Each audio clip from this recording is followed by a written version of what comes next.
Hello. Rīta doma. Mazliet iekavēta, bet nedod mieru, kamēr nav ierakstīts. Pirmajā mūsu grāmatā, 27. nodaļā, Ichaks nolemj svētīt dēlu. Ebrejiem pašiem šeit diezgan dīvaini, kāpēc viņš izvēlējās, kāpēc viņš nolēma, ka viņš var svētīt tikai vienu dēlu. Piemēram, pēc tam nākamajā paudze Jākabs svētīja 12 bez problēmām, bet te viņš nolēma, ka viņš svētīs vienu. Un, kas ir vēl dīvaināk, viņš izvēlas, ka tas viens būs Ēsavs. Kaut arī kā tas tā konteksts tur tā rāda, ka Jākabs tomēr bija tāds, Jakov bija tāds labāks kandidāts. Viņš tur teltīs mājoja, tā kā visticamāk viņš tur kaut kādu bauslību mācījās, studēja un viss kaut kas tāds. Bet Ēsavs tas tāds pa lauku skraidīja mednieks.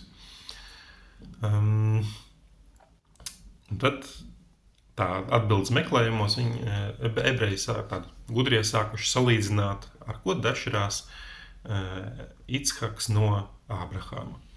Ābrahāmam tāds lielais, ar ko viņš kļūtu varbūt slavens, ir tā viņa viesmīlība. Ir teiks, ka viņš dzīvoja krustcelēs, cēla savas teltas, tieši tur, kur bija vairāk garām gājēji, tad viņš viņus aicināja iekšā pie sevis, tad viņš viņiem stāstīja par monoteismu, par ticību vienam dievam, un tādā veidā tā bija viņa tāda kalpošana, bet tieši caur viesmīlību. Savukārt, Icchakam par viņu dzīvi nekas diži daudz nav stāstīts, bet viens ir tāds informācija, kas ir, ka viņš diezgan ražani raka akas.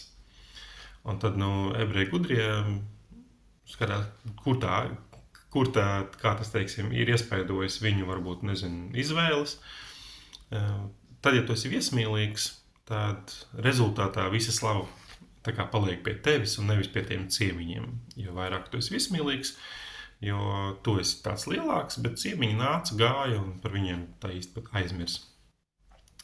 Kamēr aku rokot, cilvēks atnāk uz pilnīgi necilu zemes pleķi, kurš nevienam neko neasociējas.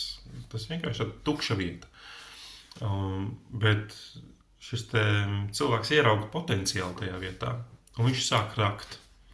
Viņš rok, kamēr atrod tajā vietā ūdeni. Tajā izveido aku, un jau tā vieta, kas līdz tam bija tukšs klajums, tagad tā ir tāda cilvēkus piesaistoša, zināma vieta un tāds punkts kartē. Un pats viņš aiziet, un iespējams varbūt atcerēsies, kas ar aka to aku varbūt neatcerēsies, bet visi zinās, ka tur ir aka, tur var dabūt ūdeni. Un tā ir tā atšķirība, kad maz ir zināms par Ābrahāma mācekļiem. Bet Icchaks, viņa uzdevums bija atrast cilvēka apslēpto. Un tā runā, ka viņš bija šo potenciālu ieraudzījis Ēsavā, ka tur iekšā ir. Un tad tā ir tāds pirmais punkts, ka man liekas, kā mēs dzīvojam. Mūsu dzīves ceļš mūs padara slavenākus, vai mēs aiz sevis atstājam slavenības. Un par mums varbūt atcerēsies, varbūt ne to slavenību sakarā, bet aiz mums paliek slavenības. Tas, man liekas, tāds mazliet tāds grūtāks, varbūt māceklības process. Mūsdienās māceklība varbūt nav vairs tik populāra kā reiz, bet, likās tāds grūtais ceļš. Viegli ir padarīt sevi slavenu, grūtāk ir padarīt citus un pašam doties tālāk. Bet gudrie uzteica Icchaka izvēli šajās lietās. Tālāk jautājums, kāpēc tad tomēr šis Ēsavs netika pie savas svētības, kuru Icchaks viņam gribēja dot. Un tur iejaucās Rivka. Un te man prātā nāca tāds fragments no bērnības, mācījos katoļu ģimnāzijā, un mums bija deju klase, tāda stunda, un tur mūs sadalīja pa pāriem, Un tad vajadzēja kaut kā tā virpuļot pār klasi uz riņķi, un puisis tā cieši tur meiteni, ka meiteni tā kā mazliet pagājuši uz aizmuguri, un puisis ir tas, kurš viņu vada. Tā, lai tur ar citiem nesaskrienās, un tā, lai veidojās šis te aplis pa telpu. Un tad skolotāji teica, es tagad skatīšos un teikšu, kurš no jums nākotnē būs vai nebūs labs šoferis. Šīs te deju stundas rezultātā neatceros par pārējiem, atceros par mani. Viņa teica, Artūrs nebūs šoferis. Nu, nezinu, tiesības ir, ilgi brauc, manuprāt, nav tik slikti. Bet viņa vērtēja potenciālu. Un tad tas, ko ebreji gudrie ir teikuši, pārtinot viņus tā kā uz mūsdienu uz to deju situāciju, ka tikai tāpēc, ka tu redzi potenciālu kādā, tu nevari viņam uzreiz iedot mašīnas atslēgas. Tur manā klasē noteikti bija kādi, kuros redzēja īsti labu, rītīgi labs potenciāls. Šis būs labs šoferis. Viņam noteikti tajā brīdī nedrīkstēja dot mašīnas atslēgas. Un tāpēc iejaucās Rivka. Viņa saka, ka potenciāls tā varbūt ir, bet davasts līdz galam nav. Tiesības noliktas nav. Tāpēc šobrīd nekādas atslēgas Ēsavam piešķirtas netiks. Un viņa samaina, un šī svētība nokļūst Jākaba rokās. Viņš pēc tam dodās tālāk, un tiešām tur 12 bērni un 13 ieskatot meitu, 12 dēli.